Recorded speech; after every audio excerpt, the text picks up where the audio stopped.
Hi, I'm Orit, and I'm a connector, alchemist, and then competing between nurturer and accumulator. I teach eyesight improvement, natural eyesight improvement. I used to wear really like thick glasses, and I teach people how to ditch the glasses or at least improve their eyesight and not be so dependent on glasses. And I also help people write books, which is something kind of new, but I started doing it, and I love writing. Yeah, so that's me. Oh, right, I'm from Israel. I live in Barcelona, Spain. Yeah, from Israel and live in Spain. And, I'm a very connectory connector. I mean, when I saw the videos of connector, I was like, oh no, I'm so busted. So where we're going to start is sometimes when people do the quiz, their results are a bit of a surprise. You know, so many of the celebrities, for example, were like, no, that's not me. I'm a celebrity. So I want to hear, and this time we're going to start with Jody and go around again.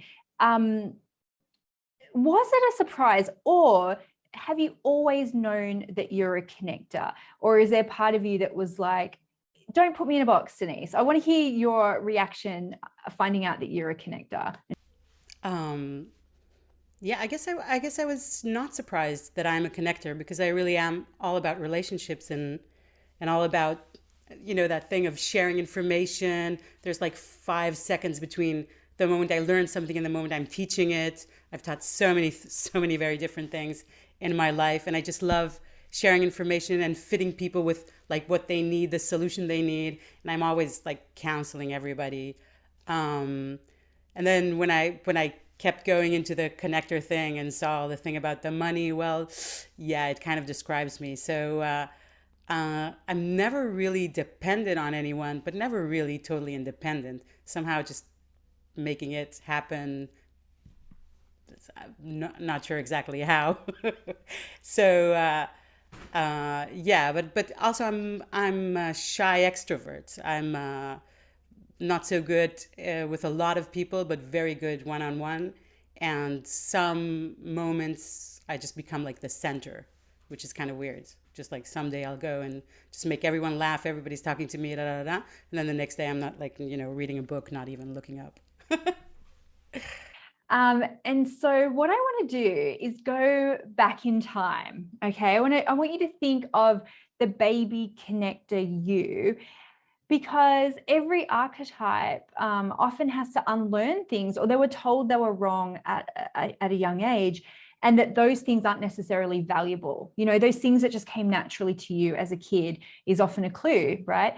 And so the accumulators were saving money at a young age. The celebrities were putting on shows at a young age. What were you guys doing at a young age? And we're going to start with Carrie in a second and then go around Monica, Deirdre, Orit, and then Jody. And then it's what made you think that some of that internal who you are wasn't right or wasn't appreciated? So if anything comes to mind around that, let me know. And if not, you can always skip it. It's totally fine. Um, well, actually, as a child, I don't think I was so much of a connector. I didn't have any friends. Nobody liked me. Everybody hated me. I was sort of a weirdo. I still am. But then when I finished, well, towards the end of high school, I started meeting different kinds of people and realizing that I actually can connect with a lot of people, and that I just had some pretty bad luck or something all through all through my childhood. Um, so I guess when I think back to my childhood, what I think is more about my alchemist part, about thinking that things can happen magically, and I was living in my own world, and then people would come and step on that and just tell me that I'm dreaming or lying or whatever. But I don't think I don't. My childhood was full of books and fantasy, but it was not full of people. So I want to just shift a little, because something that you guys were saying, about finding the wallflowers, befriending the lonely people. A few of you guys have said that. So I want to hear how is this showing up in a negative, unhelpful way in your business or in your career at the moment? Because are you collecting strays? Literally clients or people. Okay, or it just fell off a chair. She just fell off a chair. So you're going to go first. How is this showing up around your pricing, the clients that you serve, the people, the problems that you're trying to solve? How is that? Tell me all the things. Yeah, how is it showing up in my business? I'm just counseling everybody because it's so useful. I'm just teaching everybody about eyesight improvement, solving everybody's problem in like all basically all walks of life, all camps, all everything everybody needs. But none of these people are paying me. I'm not sure why. I mean, there are some people that who are paying me, but I spend a lot of time solving everybody's problems. And but actually, you know what? It's something that I love to do. It's something that I really love about my life. That I can spend hours and hours talking to whoever about whatever, and it's really interesting for me. Like the guy who's doing his PhD about ancient coins, and nobody wants to talk to him. And I'm like, oh wow, this is so interesting. Ancient coins.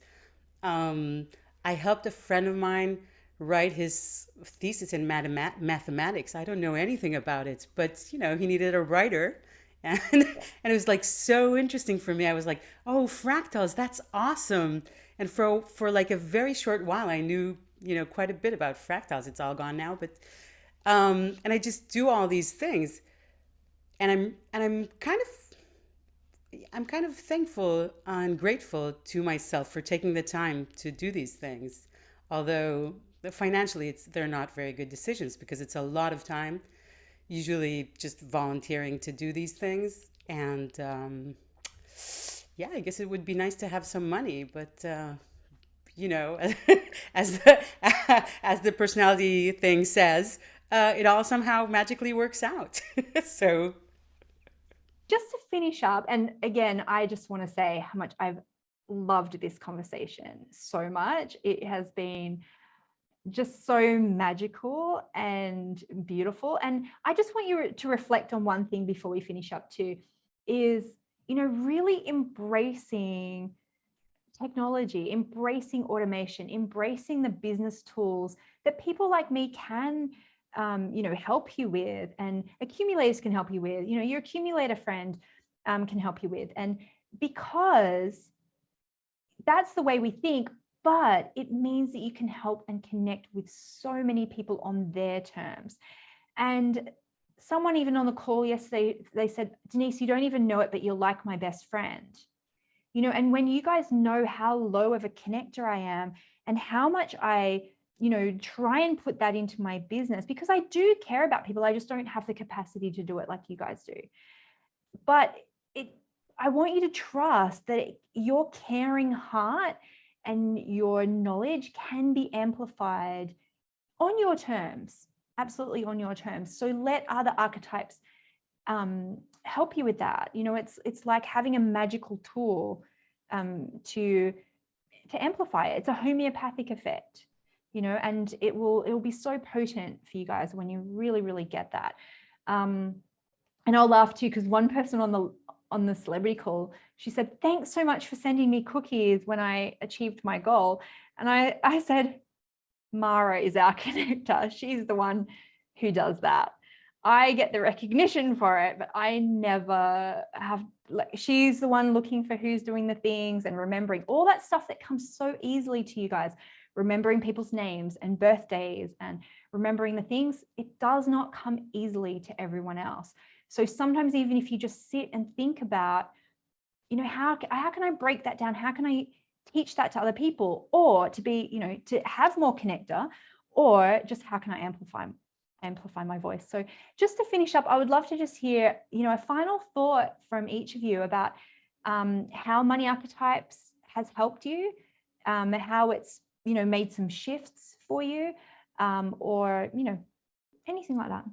Finding out that I'm a connector really made me appreciate the qualities that I have, and see that there's something that not everyone has, and see how that can be something that's worthwhile, and also seeing the downfalls of it spelled out so clearly.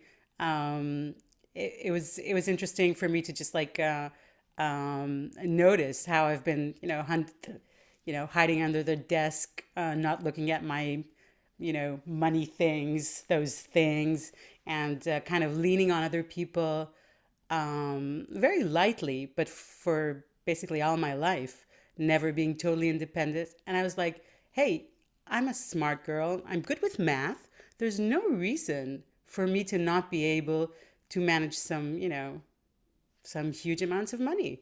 Um, and also just the fact, like, connecting ideas and stuff like that made me go after something that I've always loved, which is writing books. And I started just seeing everybody's books inside them, and I was like, oh, there's a book in you. You could write this book. And just making that connection, and allowing myself to start this other kind of, business idea of helping people write their books, kind of came from understanding the connector magic of seeing people's books in a way.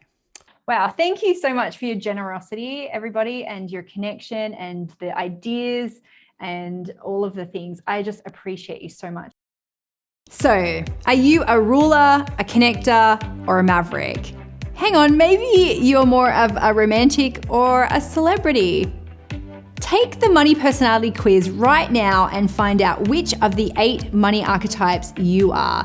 And then I'm going to teach you how to profit from your strengths and make money in your business based on your natural personality. Click below and find out more.